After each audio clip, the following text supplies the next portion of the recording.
আসসালামু আলাইকুম বন্ধুরা, আমরা আজকে ভিক্টোরিয়ান পিরিয়ড নিয়ে আলোচনা করব। ভিক্টোরিয়ান পিরিয়ডকে মূলত রানী ভিক্টোরিয়া এর নাম অনুসারে নামকরণ করা হয়। রানী ভিক্টোরিয়ার শাসনামল ছিল 1837 থেকে 1901 সাল পর্যন্ত। তো 1832 থেকে 1901 সাল পর্যন্ত এই ব্যক্তিকাল ছিল ভিক্টোরিয়ান পিরিয়ডের। এই ভিক্টোরিয়ান পিরিয়ডে আবার এজ অফ দ্য প্রি রাফায়েলিটিস 1848 থেকে 1860 এই সময়টাকে বলা হয় এজ অফ দ্য প্রি রাফায়েলিটিস। তারপর এজ অফ ডেকেডেন্স বলা হয় 1880 থেকে 1901। 1848 থেকে 1860 সাল পর্যন্ত বলা হয় এজ অফ দ্য প্রি রাফায়েলিটিস এবং 1880 থেকে 1901 সাল পর্যন্তকে বলা হয় এজ অফ ডেকেডেন্স। এবং এই ভিক্টোরিয়ান পিরিয়ডে অর্থাৎ 1833 সালে ফ্যাবিয়ান সোসাইটি প্রতিষ্ঠিত হয়।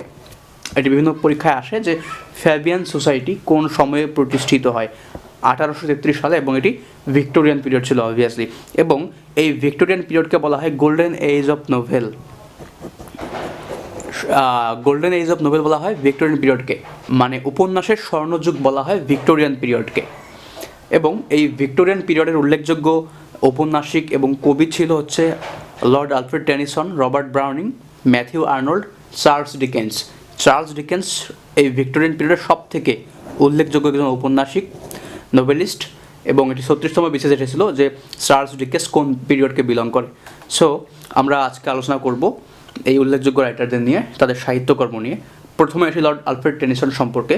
লর্ড আলফ্রেড টেনিসনকে বলা হয় রিপ্রেজেন্টেটিভ পয়েট। রিপ্রেজেন্টেটিভ পয়েট বলা হয় লর্ড আলফ্রেড টেনিসনকে। তিনি ভিক্টোরিয়ান পিরিয়ডের একজন রিপ্রেজেন্টেটিভ পয়েট এবং তিনি পয়েট লরেট ছিলেন।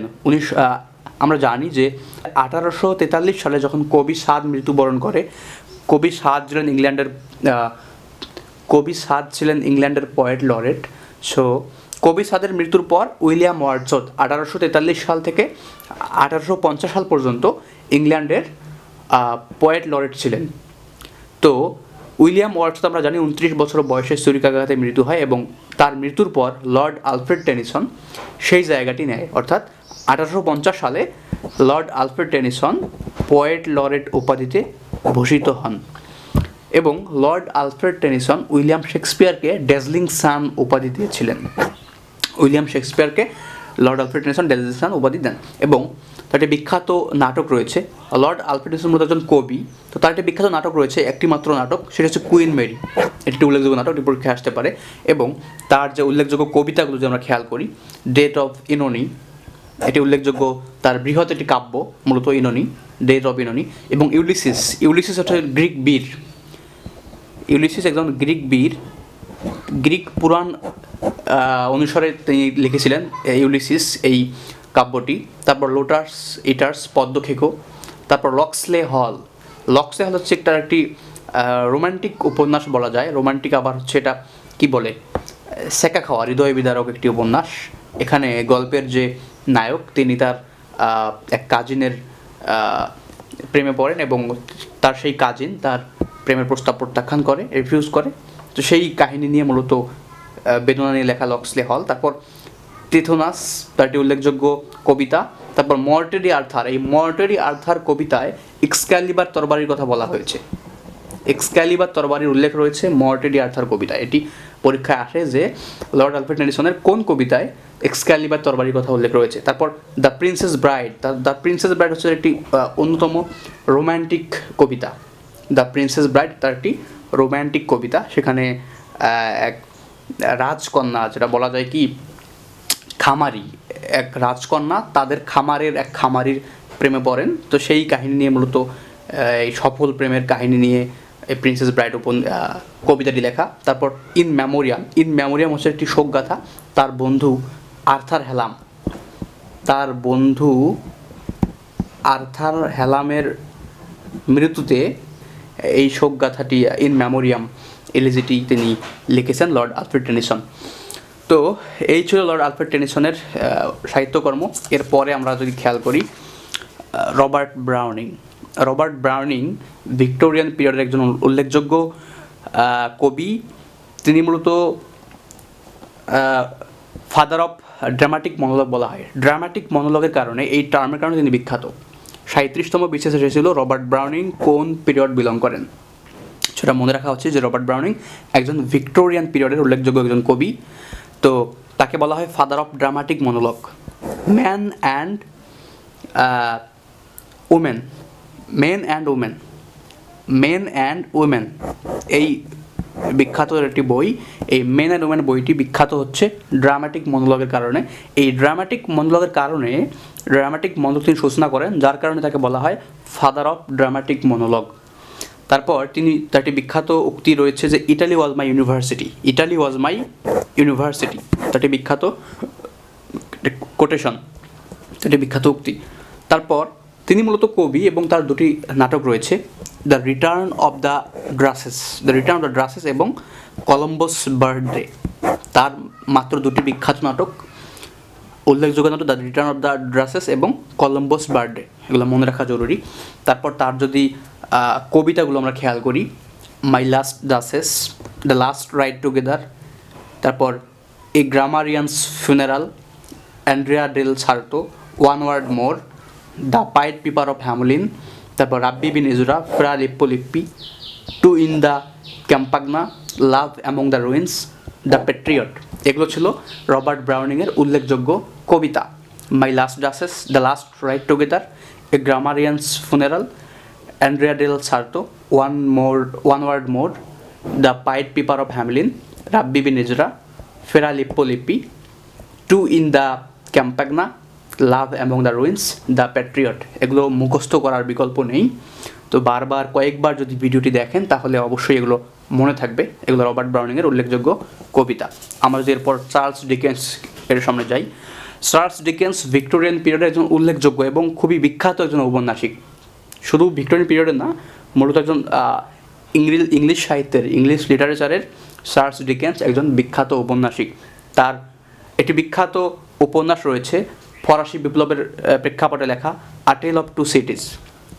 এটি 29তম বিশেষ এবং 36তম বিশেষ, দুটি বিশেষ এসেছিল যে আ টেল অফ টু সিটিজ কার লেখা, তারপর আ টেল অফ টু সিটিজে উপন্যাসে কোন দুটি শহরের কথা উল্লেখ রয়েছে, প্যারিস এবং লন্ডন, এই দুটি শহরের কথা উল্লেখ রয়েছে, এবং আ টেল অফ সিটিজ কোন বিপ্লবের প্রেক্ষাপটে, কোন ঘটনার প্রেক্ষাপটে লিখিত, ফরাসি বিপ্লবের প্রেক্ষাপটে লিখিত আ টেল অফ টু সিটিজ। তারপর Charles Dickens the great expectations, তার সবচেয়ে বিখ্যাত উপন্যাস গ্রেট এক্সপেকটেশনস। এই গ্রেট এক্সপেকটেশনস উপন্যাসের একটি বিখ্যাত চরিত্র পিপ, এর প্রধান চরিত্র পিপ। তারপর the adventure of Oliver twist, the old curiosity shop, এই উপন্যাসগুলো বিখ্যাত।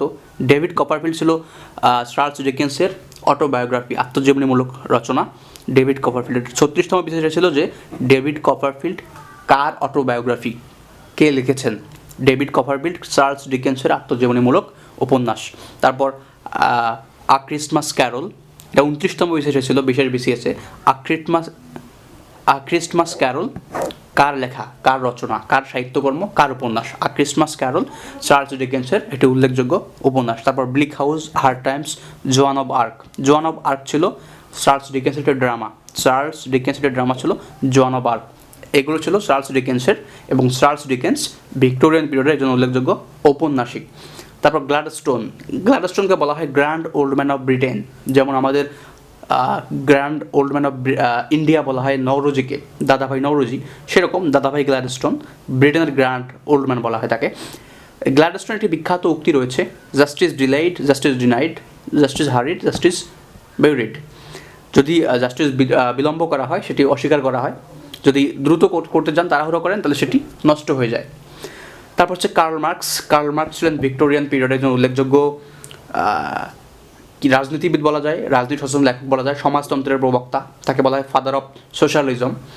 তার একটা উল্লেখযোগ্য উপন্যাস ডাস ক্যাপিটাল খুবই বিখ্যাত কার্ল মার্কসের। তার কোটেশনগুলো বিখ্যাত আছে যে রিলিজন ইজ অপিয়াম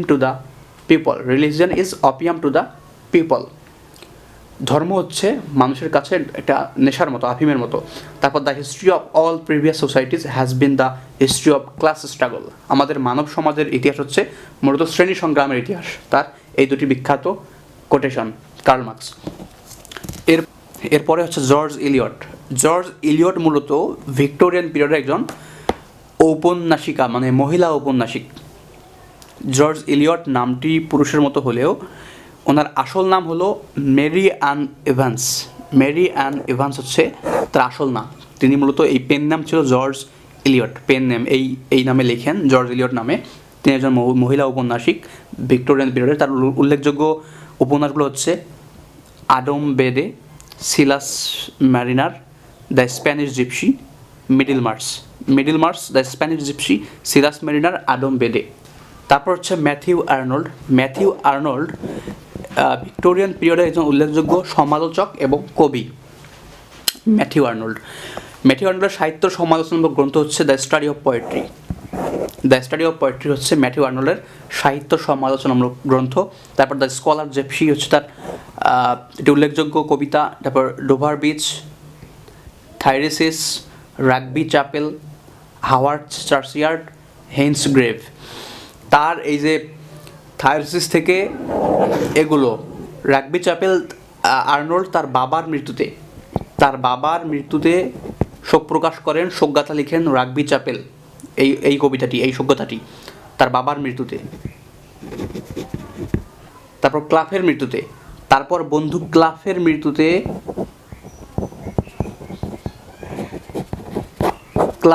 লেখেন থাইরেসিস, এই শোকগাথাটি। তারপর হাওয়ার্ড চার্চিয়ার্ড এটি লেখেন চার্লোটি ব্রন্টি এর মৃত্যুতে লেখেন শোকগাথা লেখেন হাওয়ার্ড চার্চিয়ার্ড। তারপর হেইন্স গ্রেভ তার ভাই হচ্ছে কার্নাক,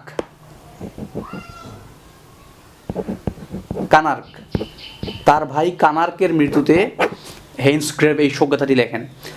ম্যাথিউ আর্নল্ডের বিখ্যাত যে কবিতা, এগুলো সাহিত্য সমালোচনামূলক গ্রন্থ হচ্ছে দ্য স্টাডি অফ পোয়েট্রি, তারপর দ্য স্কলার জেপসি বিখ্যাত কবিতা, ডোভার বিচ বিখ্যাত কবিতা, Thyrsis, Rugby chapel, Haworth churchyard, Heine's grave, এগুলো সব শোকগাথা ম্যাথিউ আর্নল্ডের এগুলো। তারপর লিও টলস্টয় হচ্ছে আপনারা সবাই জানেন, তার একটি বিখ্যাত উপন্যাস ওয়ার অ্যান্ড পিস। এই ওয়ার অ্যান্ড পিস তার বিখ্যাত উপন্যাসটি হচ্ছে লিও টলস্টয়ের, এবং Leo Tolstoy Victorian period belong করেন।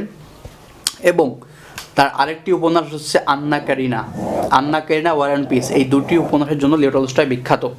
তাছাড়াও রাজনীতি সচেতন মানুষ হিসেবে লিও টলস্টয় আমাদের মাঝে বিখ্যাত।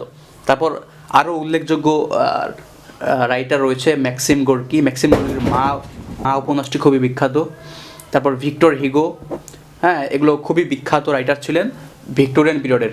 তো এগুলোই ছিল আমাদের ভিক্টোরিয়ান পিরিয়ড সম্পর্কে আলোচনা সংক্ষেপে। আশা করছি কয়েকবার দেখলে একটু আয়ত্তে আসবে। আমি মূলত বেসিক্যালি এগুলো বানাচ্ছি হচ্ছে যারা খুবই অলস মানুষ, শুয়ে বসে থাকেন, তাদের জন্য এই ভিডিওগুলো শুয়ে বসে দেখলে একটু হলেও আইডিয়া পাবেন, এই আর কি। খুব বেশি প্রিপারেশনের জন্য আসলে পড়াশোনার বিকল্প কিছু নেই। আজ এতটুকুই ছিল। আল্লাহ হাফেজ।